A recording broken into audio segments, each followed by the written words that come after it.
Welcome to Surf's Up. I'm Eboni Warnking. Many of us here in Pacifica may know all about the Lindamar State Beach, but for those of us who aren't as familiar, this crescent-shaped beach is very popular for surfers. Today on Surf's Up, we'll be talking with surf shop owners, instructors, and environmentalists. If you've always wanted to surf and want more information about ocean safety, Amy Gubster, co-founder of Surf Camp Pacifica, is the person to talk to. Hi, Amy. How are you? Thanks for being here. Oh, thank you for having me. Tell us a little bit about how you came up with the idea to start a surf school and camp. My husband and I grew up in an area that had these programs already as part of their community. And it was such a part of our childhood and our memories and experience of the beach that when we moved here to Pacifica and we saw that it wasn't already established, it just seemed necessary to get it going because it really formed our lifelong friendships with our friends as well as just how we move forward and engaged in our environment. And so it's really important that we provide this for the kids here in Pacifica. What kind of topics do you guys cover? The main thrust of our program is water awareness and safety. And we teach the children how to surf, but we also teach them how to bodyboard, body surf, how to appreciate the ocean environment. We take them to the tide pools. We talk about the interconnectedness of the whole community and the whole beach experience. And we give them an opportunity to just play. What would you hope, the people who go to your camp, the kids and the families, what's the thing that you hope they get out of it the most?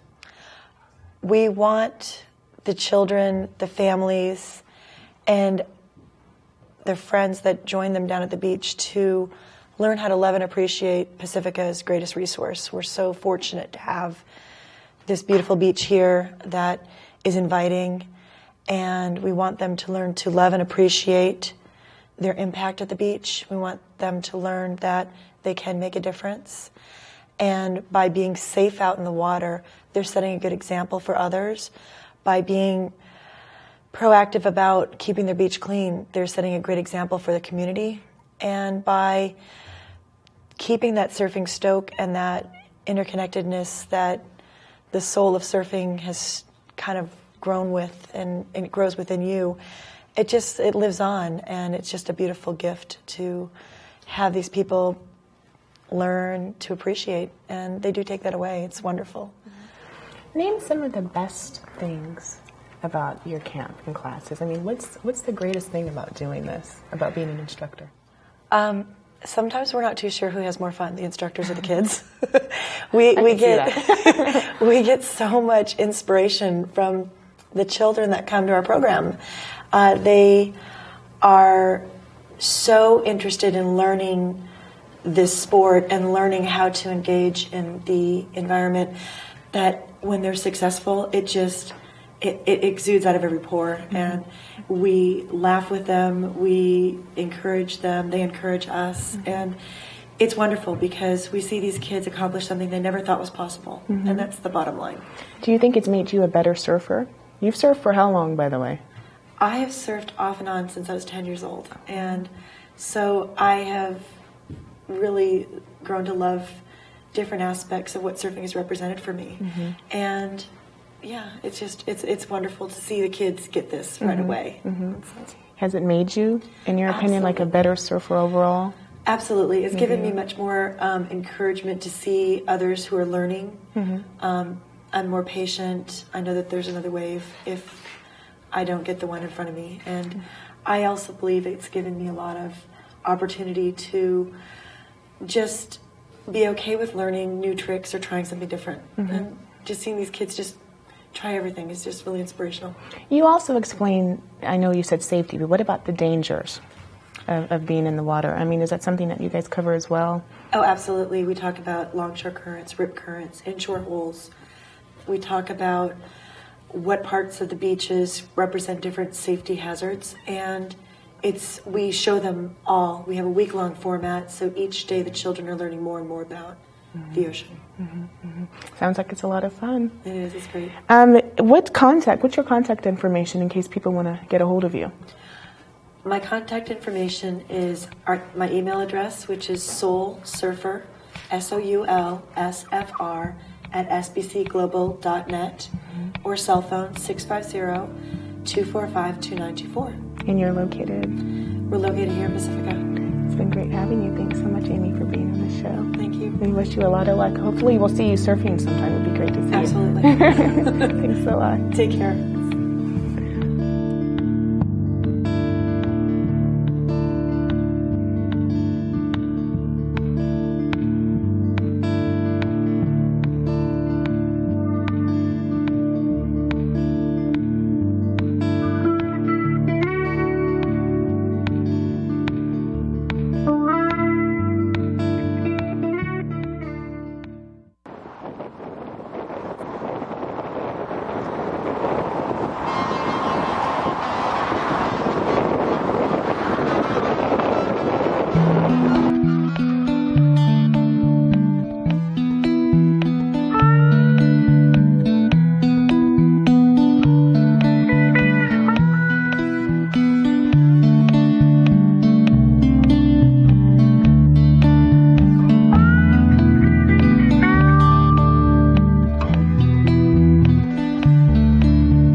We also have Dan Marino in the studio, the owner of the Sunlight Surf Shop just across the street here from our station on Crespi Drive.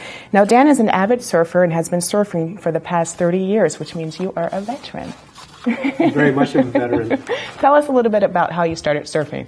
Well, actually, back in the late 60s, I watched how people surfed. I had an older brother that was into surfing, and I thought it was the best invention ever. And it was at that point that I said, I'm going to get involved with it, and I tell you what, it's still as fun as it was that very first time I paddled out. How long have you been here in Pacifica? I've been here since 1972. My parents, my father in particular, was in the Navy, so we did a lot of traveling around. But when I first ran across Pacifica in 1972, I said, this is the place. And I've fallen in love with Pacifica, and again, all my kids grew up here, and I surf here predominantly most of the time.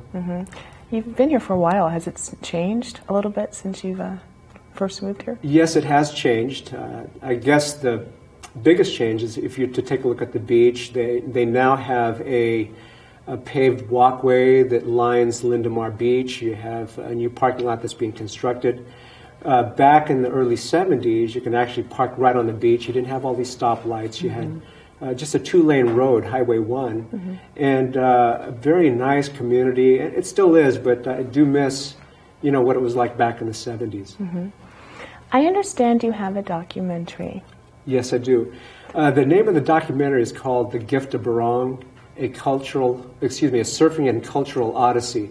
And what this documentary is about two generations of Filipino Americans who have really no idea of what their culture and heritage is all about.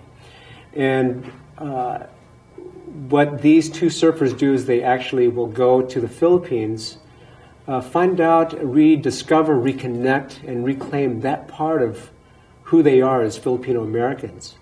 And in the same time, as a value-added thing about the documentary is the surfing, mostly because both myself and the other person in the film have been lifelong surfers. So part of that documentary is actually discovering how good the surf is there in the Philippines. Sounds very interesting. Did you shoot yourself? Or who did the shooting? Okay, that's a good question. There's a small film company called Wonderless Project, and we had a 3-man camera crew that included audio, 2 separate cameras, and they captured all the information that we needed. Okay, so let's take a look. Okay. We have 11, 12, 13, 14.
Looks very good.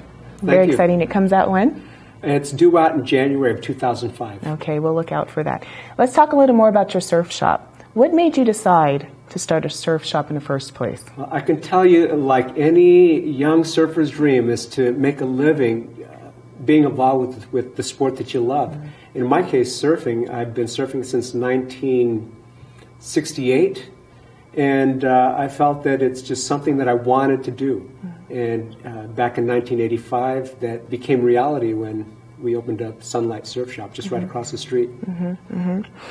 What advice would you have for those who are interested in trying to surf, like myself, and getting started? Definitely watch people surfing, because you're going to see how much fun they have. And if you're to spend time in the water, you can see guys hooting and hollering and cheering each other on. Of course, you may have some attitude once in a while, but watch first of all and see the excitement that people have when they go surfing. Mm-hmm. The second part of that is, if you do want to get into it, maybe take a few lessons, especially for adults. I know they have kids programs in place, but adult programs, there are a few, and you can take private lessons through our store. And we do have a really good instructor that's probably one of the most patient guys that I know, and just loves to teach. Mm-hmm. And I think you get a lot of, I guess we can use the terminology, bang for the buck. Which is good. That's always a good thing. That's true. Everyone's always looking for that. That's right. Do you also rent surfboards and wetsuits and all that good stuff there? We rent surfboards, wetsuits, we rent bodyboards, anything that you are going to need if you're going to try it out for the first time. And we do have people that will rent quite a few times just to get an idea of what it is they want, and they eventually will buy the equipment. Mm-hmm. It's been great having you. Thank you very much for being on the show. Thank you very much. Thank you.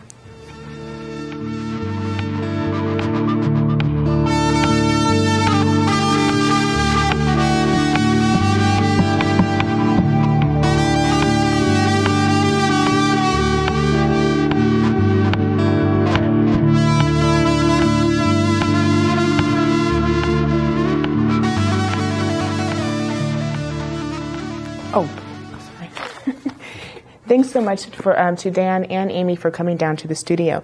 Now that we have a very basic idea of the techniques used in surfing, let's learn some more about the gear needed to surf. For that, we're going to head over to the NorCal Surf Shop.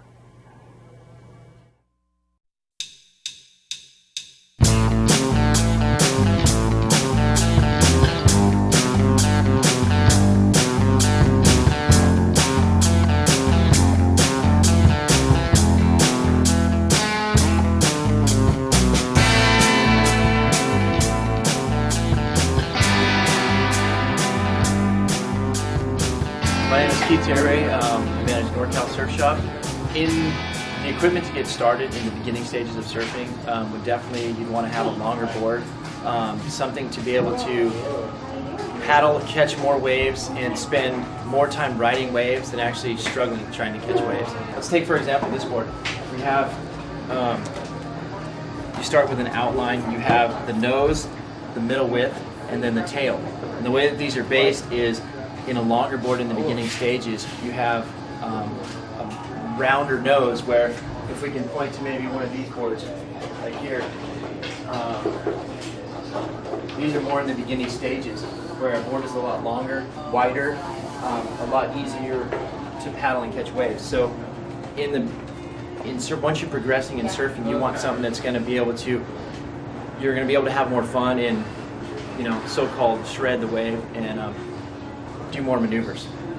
Most people get boards that are 2 to 3 feet, or 2 to 3 inches, over their head once they become novice to intermediate surfer.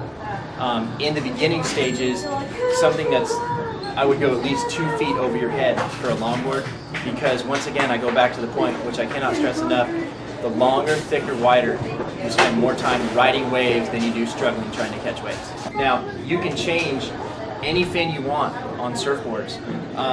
We have, for instance, this board comes with FCS fins. They're rated on how wide they are in the base, and then the rake and the curve of the fin. So this board is a smaller fin, comes when you buy it with a smaller fin. You can upgrade these to bigger fins, which have a bigger base and a different curve, which will allow you to be a little more stable in certain kinds of waves. We have which ones are a lot smaller in the base and a lot less curve. They're going to be a lot more maneuverable on this same board in a smaller or a bigger wave. The board will start to give a little bit more. And one of the next things that we have, which is very important, especially in California where the water's cold and warm. Southern California we have warm water, Northern California we have cold water, is waxes. What we start with is a base coat wax. Each manufacturer labels their wax according to the temperature of the water. Up here, we label this one 4 times, and what it is, this has, it's color coded as a base coat, and what it is, it's super hard, and it allows the base of the deck to become beaded up. What you do is, after you apply a thin coat of that, you put on what's called a top coat. Now, any one of these colors can be top coats. These are the #1 selling waxes in the world, pretty much. They've been around for years. This is rated from 1 time, which is frigid, to ice cold water, and then this is cold to cool water, and then what we have is cool water. This is generally the #1 wax for Northern California. The way that these are based on the cooler is the stickier the wax is. Most wetsuits in Northern California are rated according to millimeters, which we sell the most of is 4.3s, where the body is solid 4 millimeters, and then you move into the arms, these turn out to be 3. And what that does is that extra millimeter keeps your body warm on the inside, and the arms allow for flexibility. Now, the way a wetsuit works is you get a thin layer of water that goes inside, and what it does is it warms up to your body temperature. Wetsuits start at about $139 and up, and obviously the higher the price, the better the wetsuit is.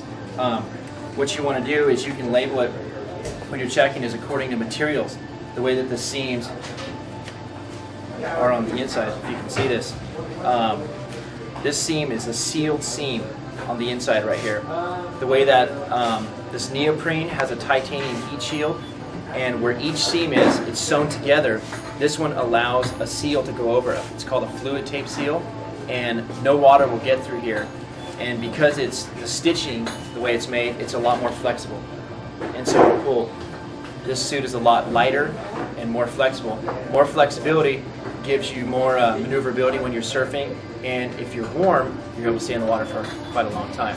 Surfing is relatively inexpensive once you get a board, a suit, and everything. You're set to go to the beach. Going to the beach is free. In the beginning stages, if you've never surfed, I'd probably try to take a surf lesson. Most surf shops have surf schools or surf lessons that they'll do.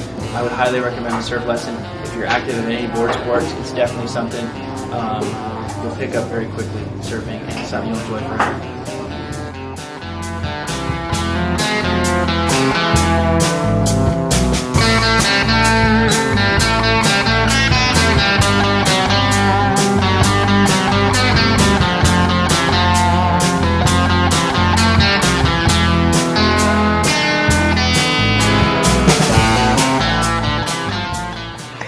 It has been said that surfers feel a special connection with the ocean environment because they are in tune with the rhythms of the sea.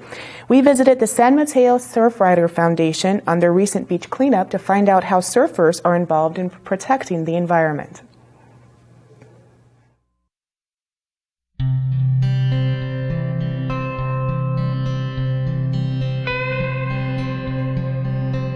Today we just finished our third of our 4 annual beach cleanups.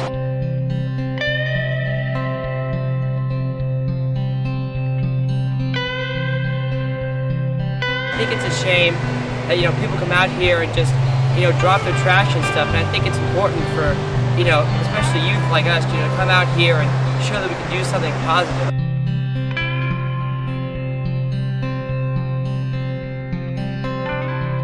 Well, the strangest piece of garbage besides some cans and bottles that I got a nice old tire that I found along the beach. Looks like it's been there for a while, so who knows, maybe it was a 1930 Studebaker. Probably the dead yard. Picked up tires, syringes. Yeah, a lot of drug bags, a lot of syringes. Condoms. Yeah. It would have to be this rusty metal type object. Yeah. Don't know what this is. Surfrider, our chapter started in 1996, and our primary mission is to improve ocean water quality and also enhance public access to our shoreline. And one of our major programs is our Blue Water Task Force, which Ed will talk about. Yeah, so the Blue Water Task Force, what it's been doing is sampling water, giving it to San Mateo County Health. They do a test to look for indicator bacteria to find out if the water is clean or not. Then the county, if the water is found to be unsafe, they post it. But what we're really proud of is that as part of that work, we've been working with the county and local landowners, with our Surfrider volunteers, to help actually change watershed management practices. So we're going to be working with the San Pedro Creek Coalition on a study of water quality in that watershed and the impacts of watershed pollution on the ocean environment at Lindamar State Beach. Another project we've been working on in partnership with the San Pedro Surf Club and the City of Pacifica is the Lindamar State Beach Restoration Project. If you've been out to the beach in the last couple of months, you've seen a lot of activity there. We were active in providing comments on the draft plans. So the project you see being implemented now, which I think hopefully just about everybody is very happy with, it's not done yet, is a result of a lot of public comment and comment from our organization and San Pedro Surf Club. One of the key things is making sure that once we have new bathrooms put in and the restoration is done, that we have active management of the beach so that it remains clean, safe, and is a desirable place for people to come and go surfing and enjoy the beach experience. So we'll be working with the city and the Beach Coalition on making sure that we have the resources, both through the city and through the volunteer organizations like Surfrider, to manage the beach. So with that in mind, if you are at all interested in either joining us, providing some public comment on everything that we're doing, finding out more about us, go to our website, because at our website we have links that will take you to all the different aspects of what Surfrider does. So just doing these volunteer activities is a great way to educate the general public about the need to respect our beach. Everybody wants to come out and have a fun time, and they don't want to be looking at a dirty beach. They want to be looking at a nice, pristine area. We just want to come out here and clean it up so everybody can enjoy themselves. I mean, when you're in the water, I mean, you can feel the ocean around you. It's really like being part of it, it's being one, with the ocean and being with Earth. And I think that, at least I've learned from surfing, it really helps you forge that connection with the Earth. And that's really kind of how I got in contact with the Surfrider Foundation, because I saw them out, one day, just picking up stuff on the beach. I thought that was really cool, because I hate, sea trash.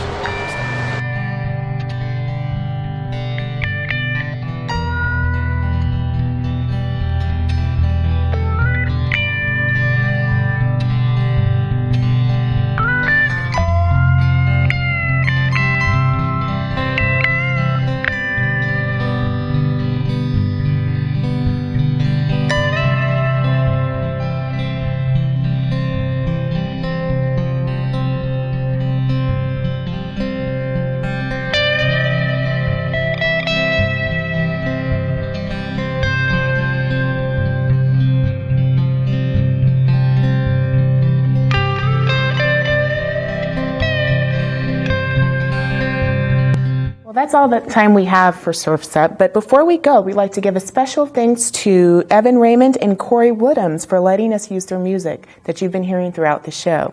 If you'd like to contact any of our guests or even us, the contact information will be at the end of the show.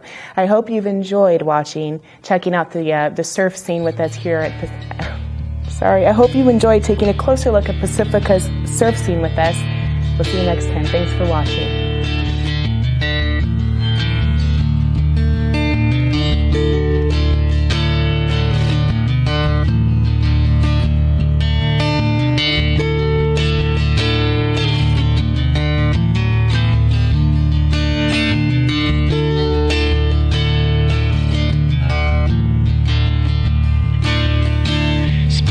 Days with woman and kind, smoke my stuff and drink all my wine.